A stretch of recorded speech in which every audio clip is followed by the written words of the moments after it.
राम राम साथियों। आज एक लंबी समय अवधि के पश्चात हम लोग पुनः मिल रहे हैं और आज हम श्रीमद् भगवत गीता जी का रिव्यू देखेंगे। तो जैसा कि आप लोग स्क्रीन पर देख पा रहे हैं कि आज हम लोग श्रीमद् भागवत गीता अथवा गीता जी का रिव्यू करेंगे और ये महात्म्य सहित है। ये गीता प्रेस गोरखपुर से प्रकाशित होती है और इस ग्रंथ को मतलब एक हार्ड कवर में बाइंड किया गया है ताकि इसकी जो जीवन काल है, इसका जीवन काल है, बढ़ जाए और ये काफ़ी लंबे समय तक सुरक्षित रहे। इसके कवर के ऊपर आप देख पा रहे हैं कि यहाँ पर योगेश्वर श्री कृष्ण और अर्जुन जी का चित्र अंकित है और साथ ही यहाँ पर गीता प्रेस गोरखपुर का लोगो ही बना हुआ है। इस ग्रंथ का कोड संख्या 16 है और इसमें ये आप एक धागा देख पा रहे होंगे, ये धागा लगा हुआ है। तो इस धागे पे इसका कार्य क्या होता है, जैसे मान लीजिए हम लोग जहाँ तक पढ़ लेते हैं तो इस धागे को उस पेज में लगा देते हैं। मान लीजिए कि हमने इसको यहाँ तक पढ़ लिया, मान लीजिए हमको इस 6वें अध्याय का महत्व प्रारंभ करना है तो हम लोग इसको यहाँ लगा देंगे और इसको ऐसे पुस्तक बंद कर देंगे ताकि हम लोग जब अगली बार खोलें तो इसी धागे से होकर देख लें कि मतलब कि हम लोग कहाँ थे। तो इससे पता चल जाएगा कि हम लोग 6वें अध्याय के महत्व पढ़ना था हमको। इस धागे का ये काम होता है, रिमाइंडर के लिए इसका यूज किया जाता है। और इस पुस्तक का मूल्य 60 रुपये है। ये 60 रुपये इस पर आप लोग देख पा रहे होंगे और ये मुझे 60 रुपये में ही मिली है। इसे मैंने अपने नज़दीकी बुक स्टोर से ख़रीदा है और आप लोग भी इसे अगर ख़रीदना चाहें तो अपने नज़दीकी बुक स्टोर से ख़रीद सकते हैं। यदि आपको यह पुस्तक अपने नज़दीकी बुक स्टोर में नहीं मिलती है तो आप इसे ऑनलाइन भी ले सकते हैं। जब हम लोग पेज पलटाते हैं, प्रथम पृष्ठ पर आते हैं तो यहाँ पर देखिए आपको इनका ये ईमेल देख पा रहे हैं और इनकी वेबसाइट देख पा रहे हैं। अगर ऑनलाइन भी आपको इनकी कोई पुस्तकें नहीं मिल रही, ग्रंथ नहीं मिल रहे हैं तो आप इनसे सीधे मंगा सकते हैं इसकी सहायता से। अब हम लोग बात करते हैं कि इसमें कुल कितने पृष्ठ हैं। तो इस गीता जी में कुल अगर हम लोग पृष्ठ देखें तो ये 383 ये हो गए और एक ये तो 384 पृष्ठ हैं इस तरह से। और इसकी जो पृष्ठ क्वालिटी है, पृष्ठ की गुणवत्ता है, ये बहुत बढ़िया है। और इसमें जो अक्षर हैं ये भी पर्याप्त बड़े लिखे हुए हैं। आप लोग अभी पढ़ पा रहे होंगे वीडियो में, बड़े लिखे हुए हैं ताकि पाठक को पढ़ने में किसी प्रकार की असुविधा ना हो और पाठक इसको पढ़ने में पूर्ण आनंद ले सके। ये बड़े अक्षरों के होने से लाभ होता है हमें। अब हम लोग आगे चलते हैं, देखते हैं शुरू से। तो ये इसमें लिखा हुआ है, इसके विषय में डिस्क्रिप्शन दिया गया है। इसके पश्चात ये कहाँ से प्रकाशित होती है, कितने प्रतियाँ छप चुकी हैं, उसमें ये सब लिखा हुआ है। फिर निवेदन लिखा हुआ है प्रकाशक का और इसके पश्चात आरती लिखी हुई है और यहाँ पे पहले अध्याय का महात्म्य लिखा हुआ है। मैं आप लोगों को एक बात बता दूं कि यहाँ पे जो महात्म्य है ये पद्म पुराण से लिया गया है। ये महात्म्य जो वेद व्यास जी की महाभारत है उस पर महात्म्य नहीं है। महात्म्य आपको पद्म पुराण पे मिलेगा। तो वो पद्म पुराण से महात्म्य लेके यहाँ पे रखा गया है कि प्रत्येक अध्याय का क्या महत्व है, क्या महात्म्य है, उसकी पूरी कथा यहाँ पर लिखी हुई है। तो यहाँ पर गीता जी, इस पूरी गीता जी में 18 अध्याय हैं और प्रत्येक अध्याय के पहले उस अध्याय का महात्म्य लिखा गया है। जैसे मान लीजिए ये प्रथम अध्याय है, यहाँ पर ये लिखा है अथ प्रथमोध्याय धृतराष्ट्रवाच। तो ये गीता जी का प्रथम अध्याय है और इस प्रथम अध्याय के पूर्व में ही, इस प्रथम अध्याय के पहले ही प्रथम अध्याय का महात्म्य लिखा गया है। इस तरह से प्रत्येक अध्याय के पहले उस अध्याय का महात्म्य लिखा गया है और इसमें कुल 18 अध्याय हैं। यहाँ पर आप लोग, यहाँ मैं एक चीज़ पढ़ना चाहूँगा कि यहाँ पे भगवान जी कहते हैं कि सुनो, मैं गीता में अपनी स्थिति का वर्णन करता हूँ। क्रमशः 5 अध्यायों को तुम 5 मुख जानो। यानी कि भगवान जी के जो पाठक है उसको गीता जी के प्रथम 5 अध्यायों को भगवान का 5 मुख जानना चाहिए। और अगले 10 अध्यायों को मेरी 10 भुजाएं समझो, तथा एक अध्याय को उदर और 2 अध्यायों को दोनों चरण कमल चालू। इस प्रकार यह 18 अध्यायों की वांगमयी ईश्वरी मूर्ति समझनी चाहिए। यानी कि 5, 5, 10, 15, 15, 1, 16, 16, 2, 18, इस तरह से 18 अध्याय हो गए। तो ये गीता जी पूरी हो गई। तो यहाँ पर ये भगवान जी कहना चाह रहे हैं कि ये केवल एक ग्रंथ नहीं है, इसको ये साक्षात मान सकते हैं कि ये भगवान ही हैं, वही ये बात बोल रहे हैं। गीता वही गाए हैं योगेश्वर श्री कृष्ण, तो वो भगवान ही हैं, तो वही अपनी बात बता रहे हैं। फिर अब बात आती है कि महात्म्य क्या होता है। तो महात्म्य का अर्थ होता है कि जैसे यहाँ पर किसी अध्याय के पहले महात्म्य दिया गया है, तो इसका मतलब है अमुक अध्याय की क्या महत्ता है, इसके बारे में महात्म्य हमें बताया गया है कि किसी अध्याय की क्या महत्ता है। और एक गीता जी आती हैं, गीता प्रेस से प्रकाशित ही होती हैं वो उनमें केवल श्लोक होते हैं गीता जी के, और उसके भावार्थ दिए होते हैं, महात्म्य नहीं दिया होता है। तो 2 तरह की गीता जी आती हैं, एक जिनमें महात्म्य दिया होता है, एक जिनमें महात्म्य नहीं दिया होता। तो ये महात्म्य वाली है, महात्म्य सहित गीता जी हैं। और आगे जो बिना महात्म्य वाली गीता जी, उनका रिव्यू मैं आगे आने वाले वीडियो में करूँगा। तो अब ये महात्म्य पढ़ने के पश्चात हम लोग जब आगे बढ़ेंगे, तो इसमें देखिए ये प्रथम अध्याय आ गया। प्रथम अध्याय के जितने भी इस गीता में ये मतलब क्रम बनाया गया है कि पहले महात्म्य दिया गया है, फिर किसी अध्याय के पूरे श्लोक संस्कृत के एक साथ दिए गए हैं, फिर उसके बाद उन सभी श्लोकों का हिंदी अर्थ एक साथ दिया गया है। जैसे यहाँ पर मैं पढ़ूँ, इसे सब दिखाऊँ आपको, तो इसके पहले ये महात्म्य हो गया प्रथम अध्याय का। फिर प्रथम अध्याय के श्लोक आएंगे, धर्म क्षेत्रे कुरुक्षेत्रे समवेता युयुत्सवः मामका पांडवाश्चैव किम कुर्वत संजय। तो अगर हमको इसका अर्थ देखना है तो यहाँ बिल्कुल इसके नीचे अर्थ नहीं मिलेगा, अर्थ इन पूरे श्लोक के समाप्त होने के पश्चात मिलेगा। जैसे प्रथम अध्याय जब श्लोक समाप्त हो जाएंगे, तो प्रथम अध्याय के श्लोक यहाँ समाप्त होते हैं, अब इसके पश्चात अर्थ मिलेगा पहले अध्याय के श्लोकों का। तो यहाँ पर धृतराष्ट्र कह रहे हैं, धृतराष्ट्र बोले, हे संजय, धर्म भूमि कुरुक्षेत्र में इकट्ठे हुए युद्ध की इच्छा वाले मेरे और पांडु के पुत्रों ने क्या किया। तो अगर आपको अर्थ जानना है तो आपको इस गीता के अनुसार, गीता जी के अनुसार पहले यहाँ श्लोक पढ़ना पड़ेगा, इसका अर्थ यहाँ देखना पड़ेगा, अगला श्लोक पढ़ना, इसका अर्थ यहाँ देखना है। तो इसमें आपको कोई ज़्यादा कठिनाई नहीं हो, क्योंकि गीता जी का साइज बहुत बड़ा नहीं, लेकिन ज्ञान बहुत है, तो आपको इसमें कोई कठिनाई नहीं होगी। इसमें प्रथम अध्याय में अर्जुन विषाद योग का वर्णन है। आप लोग जब यहाँ पे आएंगे तो यहाँ पे जब देखेंगे तो ये देखिए यहाँ पे लिखा हुआ है, श्री कृष्ण अर्जुन संवादे अर्जुन विषाद योगो नाम प्रथमोध्याय। जो प्रथम अध्याय है इसमें अर्जुन विषाद योग के बारे में बताया गया है, और प्रथम अध्याय में ही ये बहुत ही सुंदर सुंदर चित्र बने हैं, कृष्णम वंदे जगत गुरुम।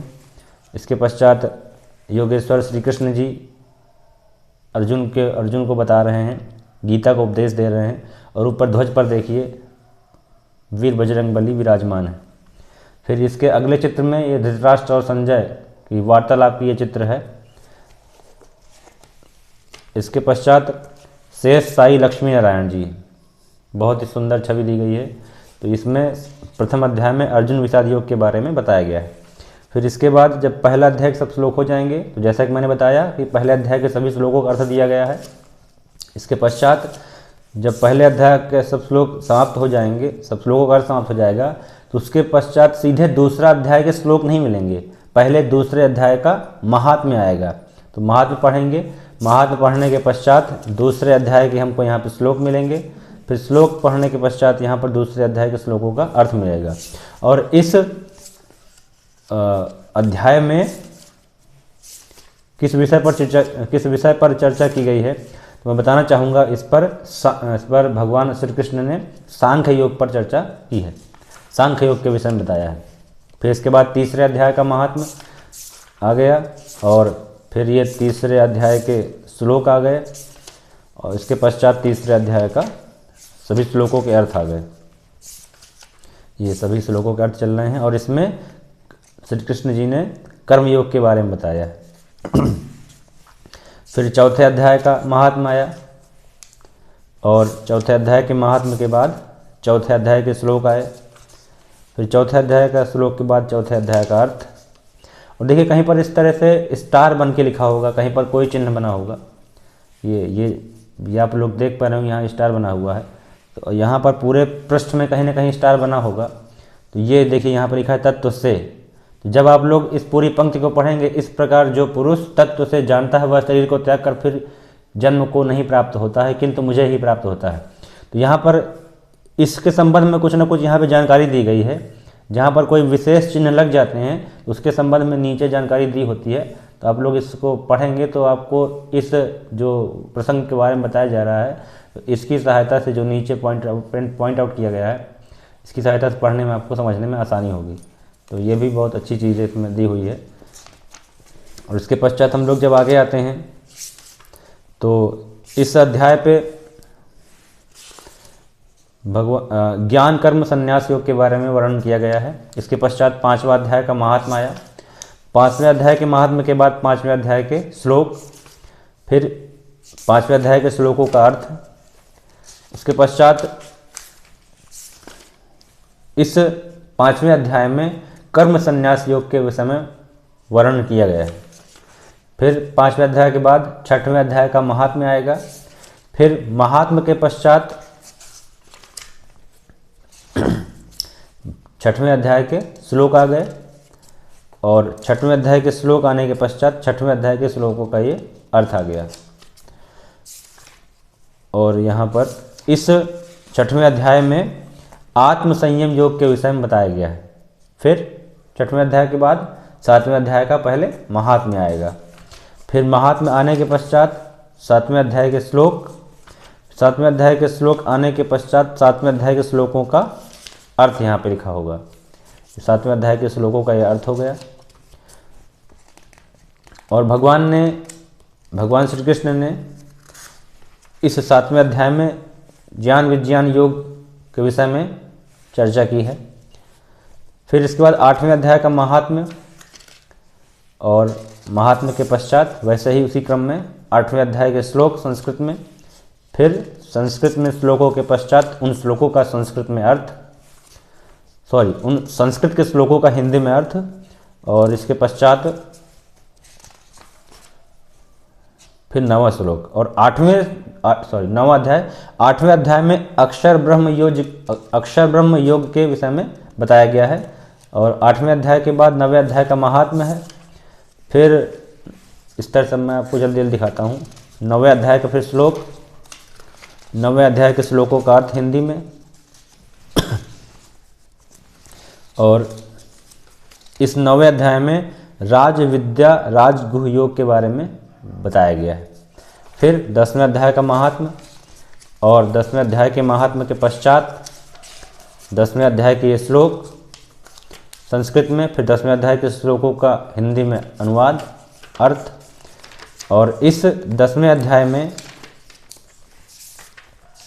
विभूति योग पर चर्चा की गई है। फिर 11वें अध्याय का महात्म्य दिया गया है। 11वें अध्याय के महात्म्य के पश्चात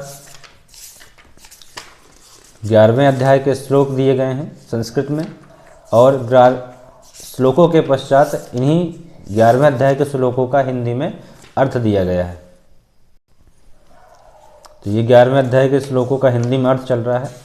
और 11वें अध्याय में कृष्ण जी ने विश्व रूप दर्शन योग के विषय में बताया है। फिर इसके बाद 12वां अध्याय का महात्म्य, 12वें अध्याय के श्लोक, 12वें अध्याय के श्लोकों का हिंदी में अर्थ, और इसमें भक्ति योग पर चर्चा की गई है। फिर 13वें अध्याय का महात्म्य पहले है, फिर महात्म्य के पश्चात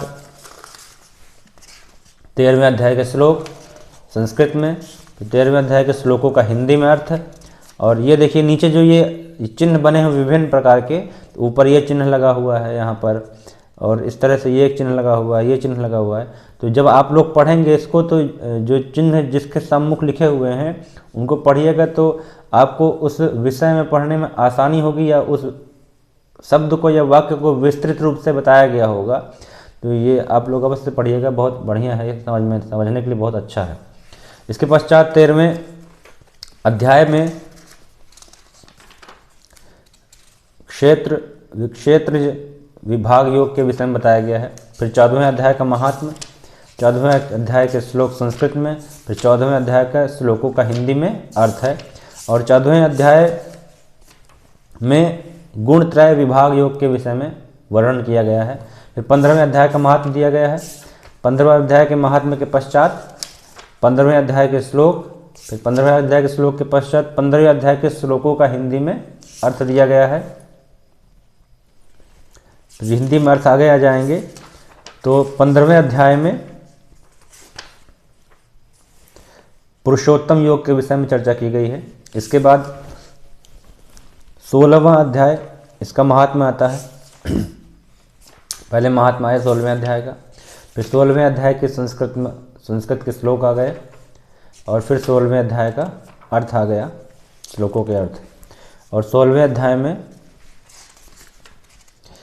दैवासुर संपद विभाग योग पर चर्चा की गई है। यहाँ पर देखिए, आप लोग पढ़ पा रहे हो शायद यहाँ पर, तो इस विषय पर चर्चा की गई है। इसके बाद 17वें अध्याय का महात्म्य आएगा। 17वें अध्याय के महात्म्य के पश्चात 17वें अध्याय के संस्कृत के श्लोक आएंगे। फिर 17वें अध्याय के संस्कृत के श्लोकों का हिंदी में अर्थ आएगा। और इसके पश्चात इस पे श्रद्धात्रय विभाग योग के विषय में चर्चा की गई है। फिर इसका गीता के 18वें अध्याय में पहले महात्म्य आया, महात्म्य के पश्चात 18वें अध्याय के श्लोक आए संस्कृत में, फिर श्लोक आने के पश्चात 18वें अध्याय के श्लोकों का हिंदी में अर्थ लिखा हुआ है। और 18वें अध्याय में किस पर चर्चा की गई है, तो यहाँ पर लिखा होगा मोक्ष संन्यास योग के विषय में चर्चा की गई है। तो इस तरह से 18 अध्याय में हमारी गीता जी संपन्न हो जाती हैं। और अंत में गीता जी की आरती लिखी हुई है। और इसके पश्चात ये फिर से जीमेल एड्रेस, वेबसाइट इत्यादि दी हुई है। और अंत में बंसीधर प्रभु श्री कृष्ण की बहुत ही सुंदर छवि अंकित है। इस तरह से हम लोग के जीवन में बहुत उपयोगी है, और आप लोग इसे अवश्य पढ़िएगा। और इसके वर्णन करने में मुझसे अवश्य ही कुछ न कुछ त्रुटियां हुई होंगी, तो उसके लिए मैं क्षमा प्रार्थी हूँ। भगवान श्री कृष्ण हम सबका कल्याण करें। राम राम।